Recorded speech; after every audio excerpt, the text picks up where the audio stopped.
clerk. I was a clerk in the army. Did a lot of paperwork, but then there was also a lot of cross training. Helped out with the mechanics and stuff. So I did a little bit of cross training. So learning how the job is of a mechanic. Went and picked up a lot of parts for a lot of vehicles. So of course a lot of heavy lifting involved. Operated all sorts of kind of machinery just within the short amount of time that I was in. My father was the one that kind of turned me on over to Trajector. He was like, "Hey, look, I went through this company and several other people. I've turned several people over to Trajector. They helped out a lot of people, especially with people who say aren't receiving any benefits to get some kind of benefits, or even help them raise their percentage up from whatever percentage they are to where they're at now, and people are still using y'all to this day."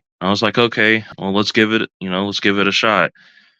Was on the phone for at least like 25, 30 minutes going through everything, getting the claim and stuff put together, talked a little bit about what all is going to entail with it. And then I was like, you know what? Sounds like a plan. Let's go for it. And now I'm sitting at a whopping 40% just because of y'all. And the VA still right now is possibly looking at raising it because there's some stuff that got deferred back to the VA. So we're looking at maybe even possibly looking at something greater. I'm glad for y'all guys' help to at least get me the 40% just off the start. Really getting the whole claim status really started. Just knowing what to go for, what to really research. I mean, I'm not the brightest tool in the shed. I don't really know what all can really entail when it comes to stuff like this. Like, yes, I have a little bit of outside sources that could help me out with this stuff, but when it comes to actually doing the research, putting a claim together, really,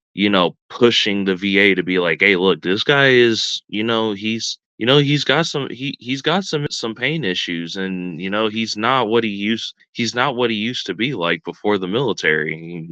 He really does deserve something. Just that the drive and the research that y'all guys have done to give, hey, look, that convincingness of, yes, he's got some disabilities from the military, and y'all should this is kind of one of those things where it's like, hey, look, he deserves to be compensated for it. The emotions of when I got the rating, it was surreal. It was like I would have never thought to see that day of, well, I can be considered a veteran now, or in the eyes of, the United States now, legally, I am considered a veteran. And just seeing that percentage of the 40% was like, this, at least this right now is a start. This is a start to something better. Like, I appreciate it from the bottom of my heart. Y'all guys are amazing.